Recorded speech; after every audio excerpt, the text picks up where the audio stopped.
Fáilte go dtí Cruthaigh, an pudcréile thugann léargas scéalte na ceannródathe atá tógant tionscanal agus gnólachtaí ullmhíneacha trí Gaeilge.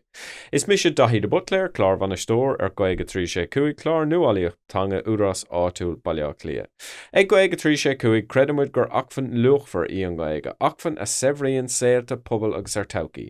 Támad ar aistir splódrach le cóirla cartlach Baile Cliath, cóirla chunta dún líor rahandún, cóirla chunta ina gáil agus cóirla chunta á Cliath has. I chuir cruthocht agus nuallaíocht i grí lár an taucaí gá hangach atá mud a chruthú le chéile. Bíodh sé trí cuasaí gnó, cuasaí phobal nó serviceí feibli, feictar doing a rís agus a rís eile go dárlaíonn dríocht nar an nastar an Gaeilge leis an cruthocht. Támad ag tús ré na cruthathóirí, daoine atá tógáil taucaí leis an Gaeilge mar crí faointe de. Fáiltiúla óna chéile agus cruthóimeas le chéile an taucaí sin. Más mbeonn le cabal nua oscailte scéal na Gaeilge Lá Cliath bí a daingháil ling támad an seo chun taú leat. Inniu tá Mairéad ní Ghabhan, Bainisteoir Forbartha Coimisiúin na Meán le Coimisiúin na Meán agus rathí dígrasach. Tá suim mhóracha sa phobal agus a rudaí a thugann daoine le chéile trí bheith na Gaeilge agus is mBaile spásanna oscailte fáiltiúla a chruthú ina mbíonn daoine ábalta a bheith iad féin agus trí levantas rudaí nua cosú le chlub Reatha. So, Mairéad, tá tus an seo inniu chun instant doing faoi chlub Reatha trí Gaeilge atá curtha ar bunagat le tamla nuas i parc an unisce. So, fáiltas Jack. Díagad chuna sádaí. Tá mé anna bhar fad. So, inistom me dus chama, just inistom beagáín faoin obair atá go leis an chlub Reatha i láthair na húra. Well, cinál séine i dúspóir ní mise a bhanig an chlub Reatha ach thosaigh mé ag dul ó an céad lá. So, drastal mé ní raibh mé cinnte cé bhééis ann, cad mé gceist ní raibh aithne go mar aontaine. Rud eile níor thuig mé cadas a tháinig an smíanamh nó cé bhí taobhfir agus an áiríre má thuig mé gur raibh bant aige le chlub na Gaeilge. Sílam ní rockan de bhór just rudí amadach ach le bheith go thomláin ionrach bheoh mé ag smíanamh, níl me chuid Gaeilge má golóir, níl mé achlaí golóir agus bhéin ag smíanamh nach raibh sé dumsa. So sin leiscéaltaí go thomláin. Okay, so má hiigim mé geartú an rud a bhí ann ná bhí cúpla duine bhí tar éis a bheith gimmert nó bhí gimmert CLG le na Gaeilge agus bhí an smaoinemh acu beidir nuair bhí an séisio chríochna go chuir siad scéal amach an sin go raibh chlub Reatha le bheith ar siúil ach daríire bhí siad a slóg mór hímpel ar pobal na Gaeilge ag an tús ach gur dhéanaidir ar bhealach a bhí oscailte de cach. So chunig tus an rád beidir ní raibh lógo na Gaeilge lárnach ar an rud is dúirt, bhfuil bhanach mé trí las sin. Sin é go ddíreach. Ní hégur go mé Gaeilge farfan ná bailir sin chun imirt na Gaeilge mar is óil de lándaíine agus tá lándaíine a thusnaí imirt le na Gaeilge tá ag tusnú amach go fálam agus gacrad. So inis dom beagáín an sin, so chunig tú an rud seán an raibh kind of an asnamh seo tar éis a bheith a héal gur hastig outlets wet in a meic tú nán an Gaeilge úsáid nó chunas gur ránnig tú dul ann. So mar tharlíonn sé bhí mé ag léirt san ifig láháin faoi bhí mé géirí cúcé anmh agus bhí mé rá nach bhíoh sé ionach dá mé an ann ri le Gaeilge ach níor mé chun éir a chur ar bun agus an sin níos déine an seachtain céine cheannig mé fógra ar grúpa Facebook Gaeilge amháin agus ar an rud sin ní lisagat cé bhíonn sig postáil le cuiile or. So réon os tháinig mé an fógra bheoh siad ag buaile le chéile ar an sathrann a bhí le tacht agus just rinne mé cinenne well sin an crunne ag denna bheith cuid oibre agus rocky mé. So rinne mé agus bhfuil mé le daoine deasa ní raibh aithne go mar daoine agus bhí gachtainna fáilteach rud eile ná so bhí mé os clochta ó thaobh an Gaeilge de. Ribh seo bhí postanna éagsúil agam agus in áiríre ní raibh deis ceart agam mo chuid Gaeilge úsáid. So tar éis scoil in áiríre cail mé an cadrih a bhí agam Now, lean mé orm ag úsáid má anam as Gaeilge a gcónaí. Níl Gaeilge a ggéint na sáile, ní raibh like, ein Gael i mo héal, so bhí roinnt rudaí in asnamh so sin beidir grúpa ri, mar bhí mé ag ri im éonar ní raibh mé bantaach le grúpa ar bith ó thaobh sin de, agus ó thaobh an Gaeilge bhí sim agam a gcónaí ach ní raibh aon rud so síalta ar siúlagam ó thaobh an Gaeilge de so mar sin tháinig an dá rud le chéile. Ghabhan nádúirtha agus is as sin a thosaigh mo cuid obair le chlub ratha. Anha. So is dócha an mar luigh tú tá do scéal písbeag difriúil beidir ó roiint na dtíine eile támuid a labhairt le mar chuid den sreaseo sa bhéad is ní tusa beidir a chum an conceap. No, ní mé sé bhí ann. No, ceapam go rud an simúil sin because nuair a hagann sé an cruthaíocht agus a bheith a chruthú rudaí, ceapam beidir ammantí go credan daoine gur ló an bunsmaoinmh ach ceapan gúil sé fíor le rá marach gur seas tusa isteach go lárnach sa rud tar éis cúpla seisiún is cinnte nach meach an rud tar éis marachtant. So tá bhar an bhód an is le blion go le beidir anna? Sinné, hartar blion go le. Anha, agus inis doing bhfuil mór an daoine páirteach agus cénsa struchtúir tán an is? So brahan na hihracha ar rudí éagsúil mar hampla den bhliain an aimseir rudí mar sin. So brahan an ihar beidir bíonn sé ar a leid seachtar nó uachtar agus beidir sé duine ag. So tá mé féin sása lei sin mar ceapan gúilmid ag tá forbert fós ag tacht ar an rud is rud nua ag go fáil. So thusaigh mé féin ag cinál denmh reachtáil ar ó bhí an meitheamh fiúg. So is as sin gur thusaigh mé mar hampla cruthaigh mé lehanach Instagram. Rud éigean an siimplí.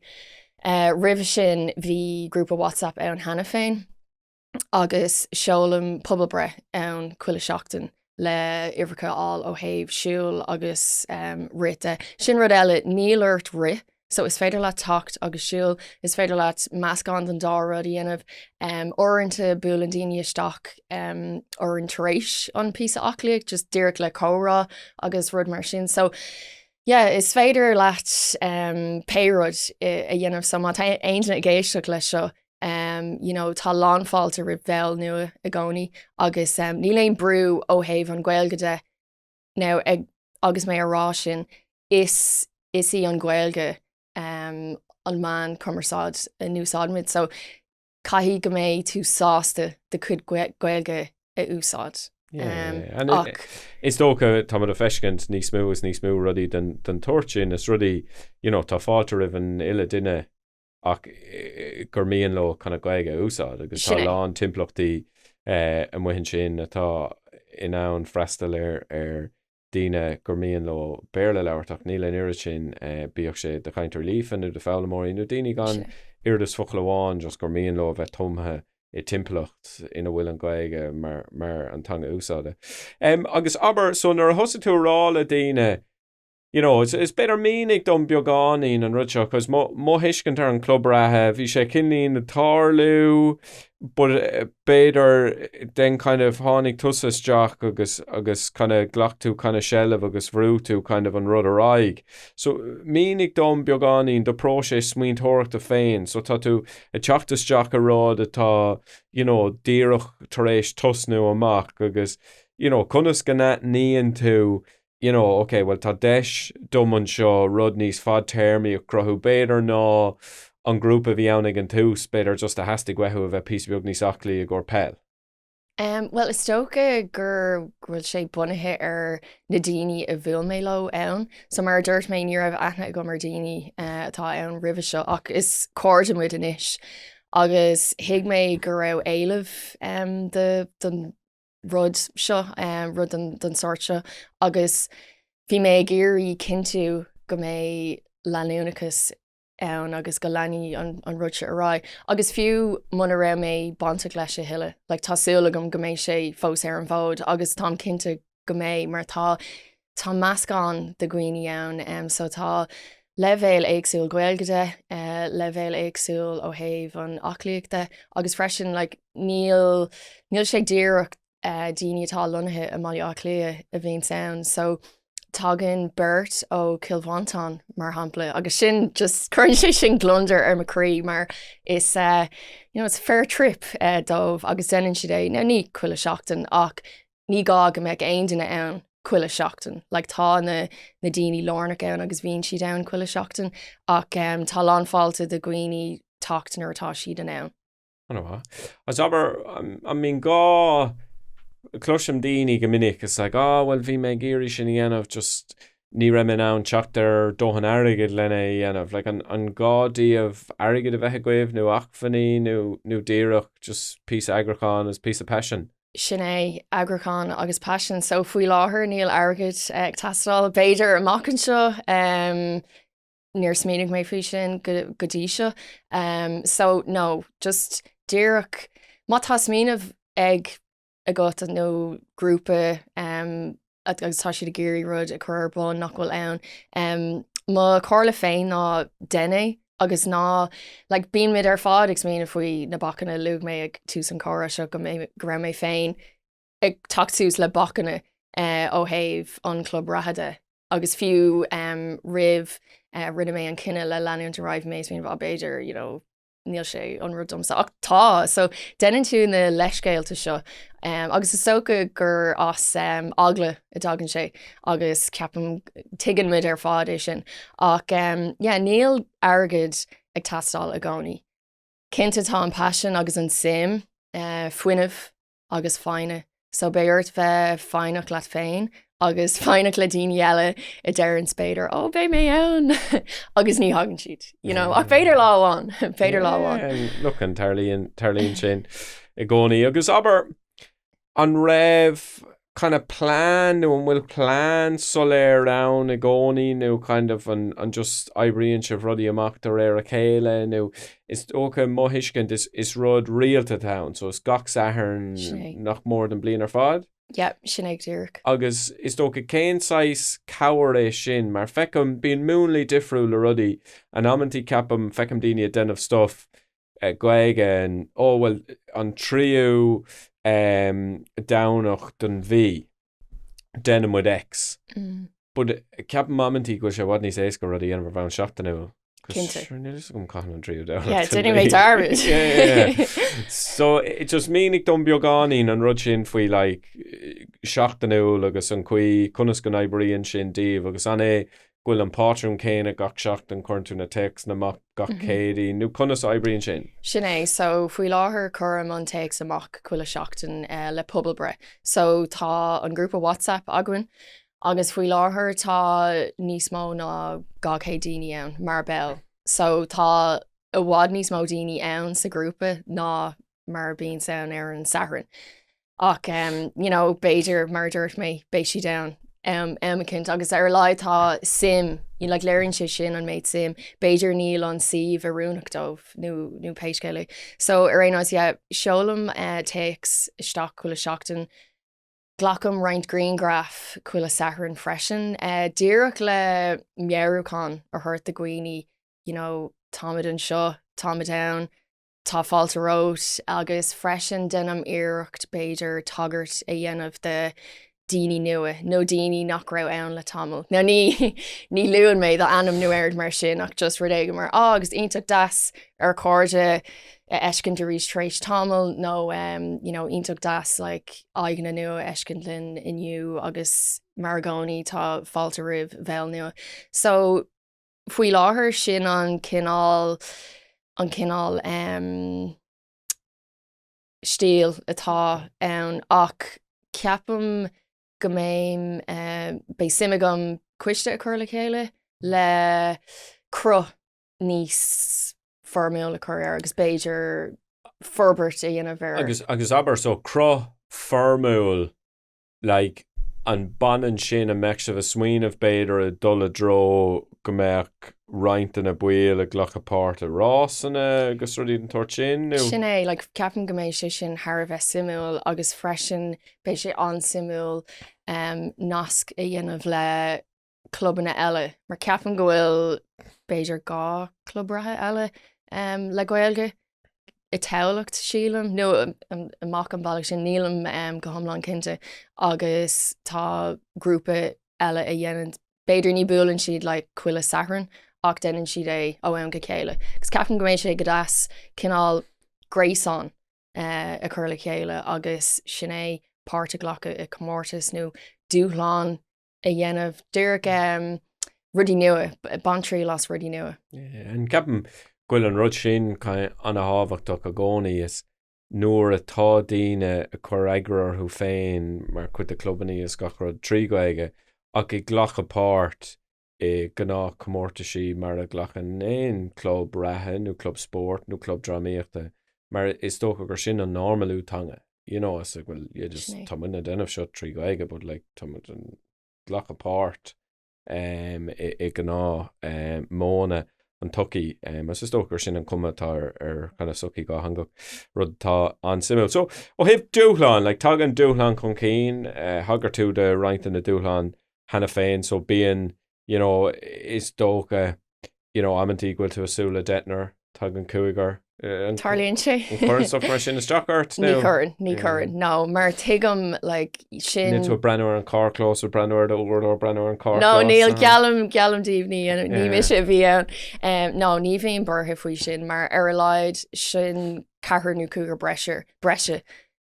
You know, tá si down agus tá si sásta an rud a dhéanamh leat agus páirte ghlacha nach meach ann gan an club ratha. So ní bhíon roburtha faoi na hifricha ach bhhalam go trucí méadú orthú ag an am céine ach ní bhéh mé roburtha faoi. Beidir blianta ó hin, beidir go mbeadh freigra éagsúil agam agus beidir bé mé suimh asir cad éon pointe ach tuigim like sure just leanúirt in anón na hifricha mar cinntatá éile bheann agus ní fiú ó thaobh club ratha ach just imeachtaí sosiálta le Gaeilge tá an éilemh orthú sin agus is brálam a bheith páirteach don glúiseacht sin.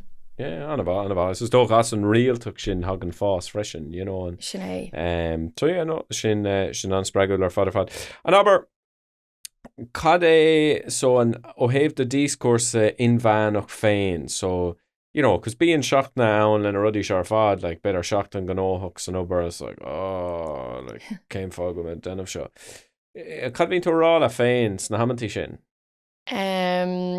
Cuinegurt agus beidir rudaí like just smínig ar an las a bhanan an phobal as agus na daoine atá ann leat, so in áir sin a dhéanam agus tarlíonn sé le daoine mar bhí mé tréis bheith tí agus bhí mé an tuirseach agus an sin for mé teachtracht ó bell nach raibh ann le tamil rá hé Mairéad tá mé ar bhealach go Baile Átha Cliath inis agus tá agsúil leis agus bhí mé like right sin é, you know, airig agus just té ann agus sponsoltas agus madan in a bhí agan ann. So chuirm beidir mearúcán nu a gcuimhne lom féin an cúis, you know, an rud níos mó tá níos mó ná mise. So ceapim sa bhéir a gléin siad service-based leadership. Sin é go dtíreach, yeah, tá an term sin agam actually agus ceapan go sin anarúnach ar fad. Anna, yeah. And aber so dá meach tú a ráis a ríis an bhfuil éon rud a dhéanach tú difriúil? Well, in áire níl mar níor bhannig mé an rud agus ceapan gur tháinig sé Ghabhan ná dúrtha dumsa agus an chuí ar, you know, thug mé beidir an simán agus an dúil a bhí agam don rud ní raibh sé sin mar plán nó aon rud agam agus thuig mé nach meach duine leanúnach ann le freigracht le ghlach leis an freigracht ó thaobh an, you know, just mar mohíim go bhfuil like tá duine nó daoine a míon sound go réalta tá sé sin ag tastal. So thuig mé, okay, bei sé sin an asnamh agus tá buail ann nach leanhí an rud a rá agus níorbh mé ag iúriú sin níor mé géirí go catarlóg sé sin agus mar sin rinne mé an cinenne cinál an céim i tógáil ach is ar an bailach sin a bhí mé smíanamh ní mé smíanamh ar ó seo rud ionach dom le dulamón agus tá deise go manis ná chun I don't know like níor ach is dócha beidir ní deis ar bhain Forbart Garlam agus rudí an tuairt sin beidir ach is deis a town ó thaobh ag freigart de asnamh agus bearnaí I de héal mar bhí luúta as an rud sin tá na dehanna de bhíalta dína fudfad blá lia arrás an níos leis an Gaeilge mar fumaíon dá nóige agus an sin dág siad scoil agus stop an ceol is tócha sin an rád feicimid lán an na daoine sin an is a teach an cín sin mar scéal féin an áire so inis dún beagánú faoi sin ó thaobh scóil agus so thaobh agus kind of céan eistar a bhí a go a thógthú a reis a daingá leis an tanga rís beidir. Well rinne mé iirecht I gcónaí mo chuid Gaeilge I cuineáil sús agus go mbeidh sé inúsáid agam ach ag an céine ní airna mé stad ar an Gaeilge ní ra mór an sim ag cóirdealam sa Gaeilge agus an sin bhí mé san airnáil príomhádach pusna éagsúil ó thaobh an tlíide agus ní raibh féin Gaeilge ann. Agus an sin fiú nuair a bhog mé seachtaí an airnáil poiblí seo blianta ó hin. Ní ra mór an spéis san Gaeilge I mo taithí féin a bhí agam in átainna áirithe. Like seachas an dlí agus na rialacha stop an sim. So agus ní bhíon a lán grá a gceist nuair atá an an tanga bantach le rialacha amháin. Ní léon ní spreagan si sin aontainna agus chuir sin is stocharm agus an sin is tócha hiig mé like tá an rud seo anam agus tá an simigum sa tanga agus rinne mé darmad sin beidir mar ní ra an deise gom a bheith lárnach leis an Gaeilge agus chuir sin is stocharm agus chuir sé stocharm a méid sin gur ghlach mé le tuile oibre sna anad oibre seo ó thaobh gearán de rudaí nach raibh bantach le a fust féin ar curbe ach just chuir sé stocharm mar bhíoh daoine an phobal a géirí seirbhís as Gaeilge nó beidir bhí sé rud ar nós cótha nó rudaí mar sin agus ag an céine bhí an ceart acu mar tá sé de ceart acu go mé an rud sin ann agus níor than an dearcha cinál dismissive chuir sin is stocharm le go mór agus freisin bhí mé ag plé le cearta go generalta cearta daoine so tá nascán agus is cearta daoine I an Gaeilge agus ní ra an dearcha sin agam ribhe is tócha mar ní raibh mé ag plé le Gaeilge sa cóhéic sin bhí mé ag plé le ábhar eile sa cóhéic sin ó thaobh an líide ach go háirithe ach tá siad mar an ggéine so hiig mé sin agus thug sé cinál mearachán dom gur bhfuil Gaeilge agam agus bhhalamí úsáid níl mo chuid Gaeilge forfa ach níl mo bhéirle forfa ach irid agus so tá denam iirecht darmid a dhéanamh na rudí sin na bachanna sin a chuirmid ar an féin so ná bachla na bachanna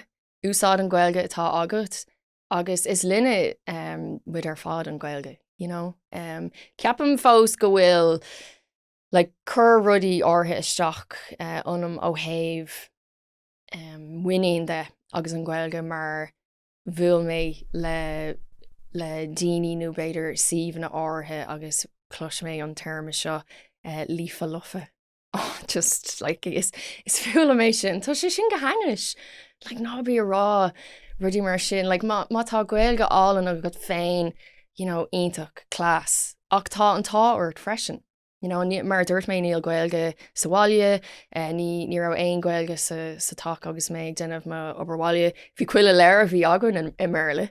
Agus bhí an scéal agann agus níor hiig mé féin agus mar cóide go raibh an scéal seo agann agus mid ag fágáil scóil. Ceapan go sé sin athraithe inis agus is ionach an rudaí ach ní raibh midna le ag dul timpeall muíach faoi agus ba cór go meic. So sin trú ach ar leid tá ahrú take ar sin agus níl an dearcha sin agam inis tuigem go bhfuil rud ionach agam agus bhhaile mé roinnt le daoine, bhhailm ceir hurt le daoine a b'éidir aontaíonn siad leis an méid atá rá agam agus bíonn siad ag duinmh iirecht rudaí sosiálta Gaeilge is seachant. So sin má scéal féin ar aonos. Anna himimiil ar fad. An aber den, so madidir leis an club ratha agus sibh ag fás, like luigh tú 200 duine stig sa grúpa WhatsApp. Like carbhasú bhfuil na daoine sin ar fad a chat an éon na meán sosiálta nó daoine ag roinnt an ólas lena cóide nó conas. Meascán, sin ag go dtíreach so ag roinnt an nasc le cóide meán sosiálta agus freisin ar an lehanach Instagram tá páirt ar an uimhir céine agann inis. So tá fás ag tacht agus bhhailm inis go méimiid ag clé le na daoine sin agus just iirecht iad a bheile agus b'éidir ó thaobh an áta bhfuil daoine lonathe like cinnte b'éidir is bacé sin agus b'éidir go bhfuil den éigen amachchan sin atá géirí club ratha a bhunú iad féin nó club siúil like. As aber dá méocht duine i géirí tuairt faoine lehéad ina counter féin, cén cóir le bheith go dómh? Ceapam go bhfuil sé cearach leirt le den éigen eile bhfuil rud cinnte acu fiú mátá aon duine i géirí leirt lom sin go bra. Ach an pí a cóirla is mó ná just den an rud atá wet. So má tá rud iad a héil agus bhaine tú soltas agus tá tú smíana bhá bhhailm an rudse dhéanamh ach trí Gaeilge. Déine agus tuí daoine. So catú féin isteach ann. Sinné, agus aber cén scéal is tábhachtaí dit agus tú ar an eistar seo leis an club ratha? Ceapam an scileanna cumarsáid agus cadramh bhunú le daoine. Ceapan go sé sin an tábhachtach mar tá sé thar bheith dechar rud nua tusnú. Tá sé thar bheith dechar rud nua le Gaeilge ag tusnú. Go háirthe mana bhfuil an Gaeilge in úsáid agat go léithúil.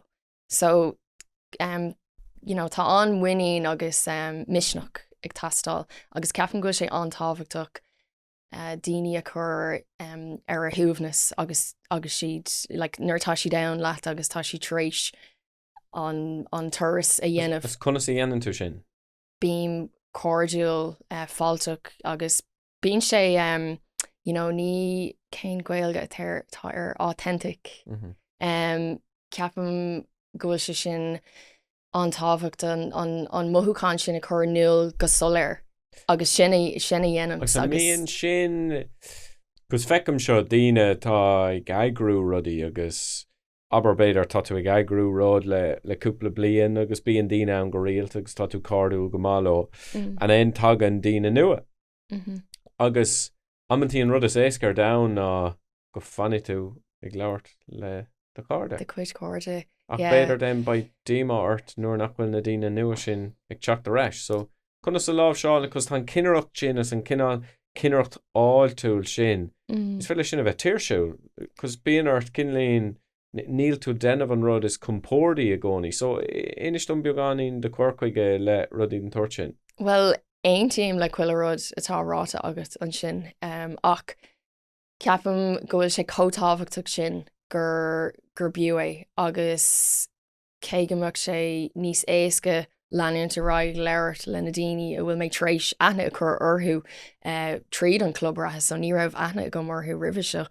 Tá sé le bé tú ag cáile amach ar deis an sin agus cadramh nua agus cara nua agus sin an bailach is smíní mar mar sin beidir freisin go nuair tá mé am an leir nó am chórá le duine nua beidir go bhfuil part of like fan amachfuim agus beidir is duine cúthach atá ann agus sin go bra freisin ach leanam orm agus denam iirecht agus taringíim iad isteach sa chórá lena daoine eile atá aithne a gom orthú agus buchas le dí atá gachtainna caiith mé rá tá an mbeonn céine acu agus den siad a rud céine mar tuigann siad an méid atá a gceist nuair atá rud nua a tosnú agat mar bhí cuile duine ann bhí siad sa cás céine.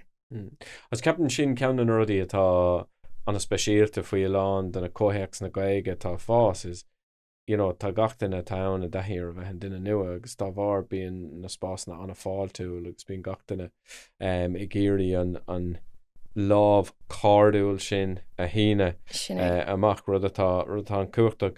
Aber féin áras nó an pastor syndrome chuir sin seachar tríomh. Cuile lá inis? Inis an beagáín faoi sin is constainte an leis? Well, orintse bíon tionchar ag an gus sin le bheith macánta faoi ach cé ghfuil sé sin ann leanam an rá leis an rud agus beidir go mé cinál airasach faoi rud nó le tá an agla orm beidir ach fós denhí mé mar nuair tá an mothúcán sin agat de gná is de chótha cílíonn sé sin go bhfuil tú ag fás agus tá tú ag dul amach as an gnáród agus má cuid taithí féin bíon tura darfach nuair leanan túirt so cé go bhfuil sé sin ann agus mohíim an rud sin go réalta le bheith anric faoi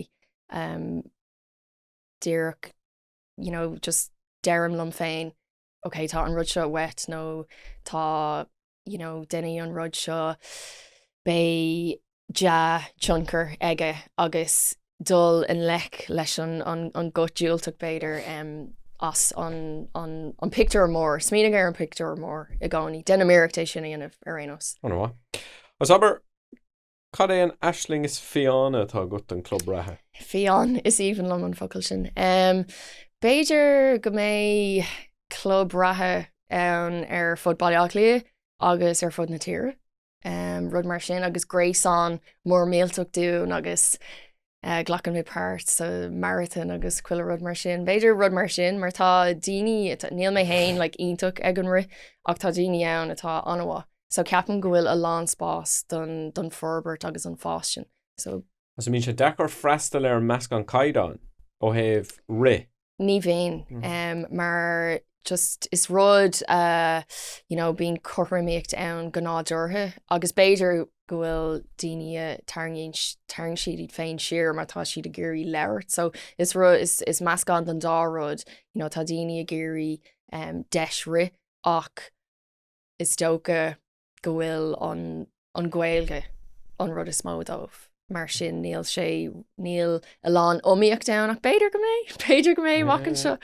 Beidir go mbeidh cúpla Olympians a chatríd. Sin é. Cén réim se ise a bhí na pléileh? So is daoine fásta a bhíns ann ach níl aon rialcha ó thaobh is so tá raon leathan golóir de is agus ceapan is rud darfraigh sin cumá. No. Agus aber dáméach slatríocht a gut agus ví tú an ann rud amháin a dhéanamh a hacóach libh an aisling fián sin a bhaintach cad a bheith ann? Go mbeadh duine agam cuile áit le na rudí seo a chur chun céin agus takeíod ceart a thuirtámh agus beidir sé mar hampla in Maiile Átha go mbeadh ceantar le Gaeil ceantar ceart ann. Tá mé féin i lár áitcónaithe cinach agus bheadh sé go hálann Gaeil ceantar nó go mé is go mé cósan le Gaeilge agam níl orthú a bheith scartha ó aon rud eileach just go mé daoine ann agus meascán agus go mé guscut go bhfuil sé sin ann. So beidir roinnt inéisteacht ó thaobh na rudí sin. Bheadh sé sin go hálann. Anha. Agus aber má tá aon duine muhin sin atá géirí taú leis an chlub rathanú tuile ólas aáil chunas gur féidir lo teacht ormh. So tá Instagram mar chlub ratha, so sú sin @chlub ratha, agus tá grúpa WhatsApp agan freisin. So cinnte bí a dagháil lom má tá tú géiste le seo, agus beidir bé na sonraí áráint agah féin. Tású agam. Agus freisin má tá aontainna ag smíanamh ar rud den canál céine i chur ar fáil bé mé lansásta cear thuirtamh. Anha, gur mí amagah Mairéad? Gur mágad dahí. Agus gur mágah as éisteacht le Cruthaigh inniu, má tá písa spreige tar éis bheith ann dit agus tá fán gníomhart. Bí a daingháil linn le ag Gaeilge 36 tá an seo chun taú libh. Is ionta chun rud an partnéireach idir chóirla carthach blá clia, chóirla chunta dún léir rahandún, chóirla chunta Fine-Gael agus chóirla chunta á clia heas le Gaeilge 36. Le chéile tá a tógant inal fáis na Gaeilge im lá clia. Gamad ar buíochas ach go háir leis an Rhein Forbartha phobal agus Gaeilge as a bártaíocht agus a daciíocht leanúnach. Slán go fáil agus cuinigí ag Cruthaigh.